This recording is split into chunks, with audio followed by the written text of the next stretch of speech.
जय श्री कृष्ण। मैं हूँ डॉक्टर हीना विजय ओझा, मुंबई से international astro foundation women's wing in president और फ्यूचर पॉइंट समाचार न्यू दिल्ली, वहाँ से मैं चेयरमैन हूँ महाराष्ट्र की। और आज मैं आपको पार्ट सेकंड डाउजिंग का और उसके नियम बताने जा रही हूँ कि डाउजिंग करते समय किसी का भविष्य हम देखते समय हमें क्या क्या करना चाहिए। तो आज मैं फर्स्ट नियम बताऊंगी कि डाउजिंग को पहले कैसे रॉक सॉल्ट में हमें डाउजिंग, ये है क्रिस्टल का डाउजिंग है। तो इसकी अलग अलग प्रकार के बहुत डाउजिंग आते हैं, जैसे क्रिस्टल के हैं, मेटल के हैं, सब। तो हमें कौन सा अच्छा लगता है, हमारी बॉडी को कौन सा अच्छा लगता है, तो वो मुताबिक आप यूज़ कर सकते हो। क्रिस्टल में भी अलग अलग जैसे एमेथिस है, रोज क्वार्ट्ज है, क्लियर क्वार्ट्ज है, तो अलग अलग प्रकार के बहुत सारे क्रिस्टल आते हैं।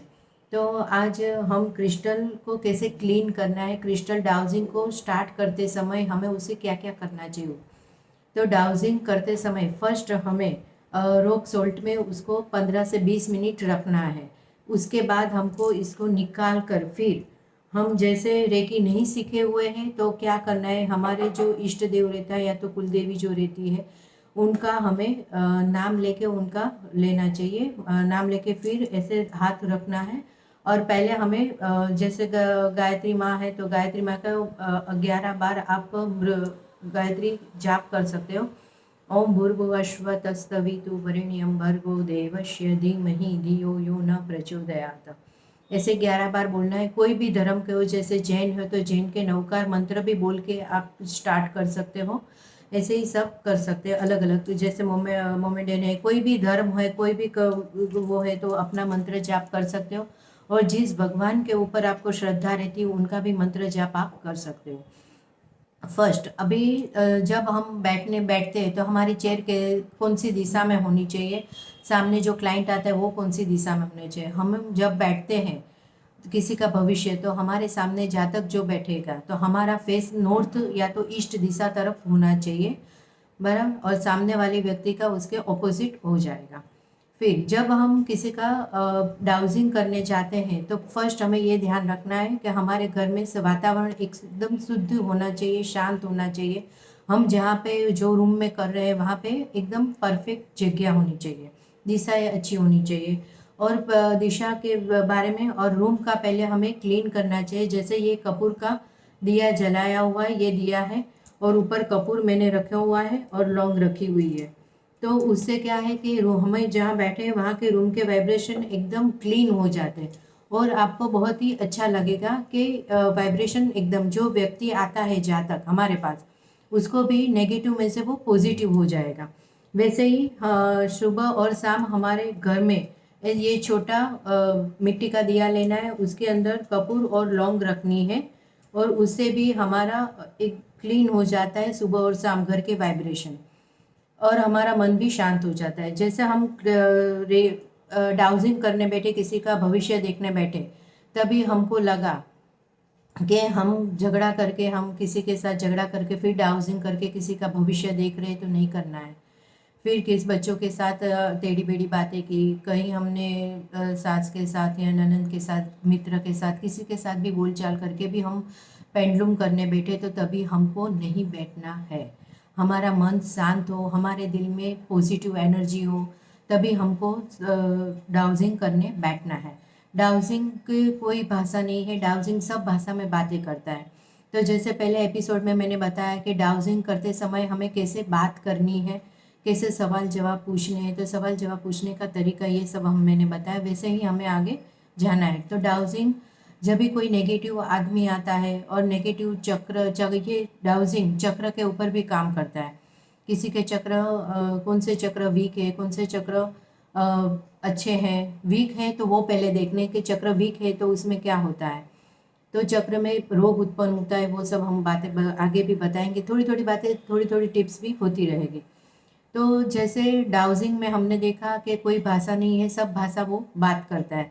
तो डाउजिंग के ऊपर हमें ट्रस्ट और विश्वास रख के आगे बढ़ना है। वैसे ही हमने बताया कि आगे अभी डाउजिंग, तो डाउजिंग कैसे करना है, कि डाउजिंग के लिए हमें रूम क्लीन करना है, ये हमारे मन को साफ रखना है, ये सब करके हमें आगे बढ़ना है। तो डाउजिंग का हम 38 कार्ड है, ऐसे 38 कार्ड के आगे भी हम जा सकते हैं। अभी डाउजिंग की प्रक्रिया क्या होती है, डाउजिंग क्लॉक वाइज भी घूमता है और एंटी क्लॉक वाइज भी घूमता है। तो डाउजिंग चालू करने, जैसे अभी हमारा चार्ज हो गया है, डाउजिंग ने हमने बताया कि कैसे चार्ज करना है।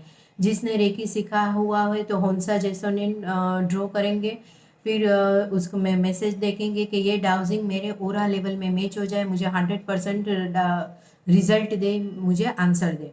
ऐसे करके फिर 3 बार होंसा जेसोनिन, होंसा जेसोनिन, होंसा जेसोनिन, वैसे सही है और चोकुरे करना है। फिर आपको क्या करना है, डाउजिंग को राइट फर्स्ट उंगली है गुरु की और अंगूठा से हमें 2 ही उंगली से पकड़ना है और डाउजिंग से बात करना है। और डाउजिंग हमारा एक छोटा बच्चा है, हमारे साथ ओरा लेवल में मैच हो चुका है।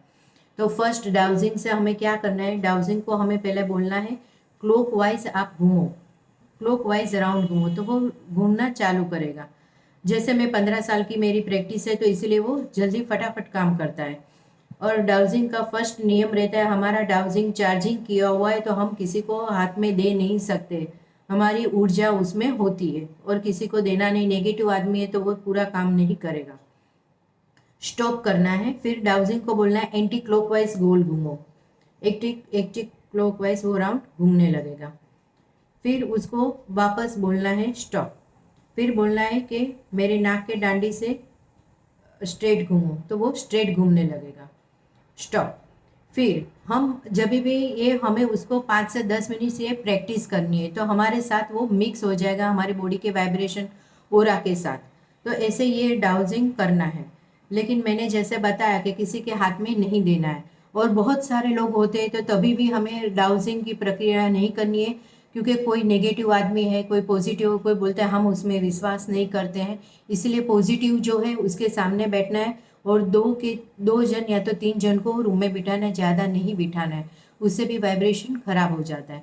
तो हम अगले नेक्स्ट एपिसोड में पार्ट 3 में डाउजिंग के स्टार्ट करेंगे कि कैसे देखना है और कैसे प्रिडिक्शन करना है। आज हमें बताए ये सारी चीज़ें। और कुछ भी आपको प्रॉब्लम है तो आप, मेरा मोबाइल नंबर है 9820692303, उसके ऊपर डाउजिंग के बारे में कुछ भी जानना है तो आप हमसे बात कर सकते हो। और आगे मेरे वर्कशॉप भी लेती हूँ तो सिखा सकती हूँ सब।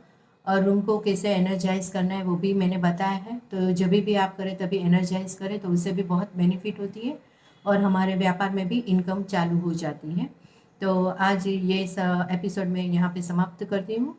Thank you very much. अभी तीसरे एपिसोड के लिए आप प्रतीक्षा कीजिए।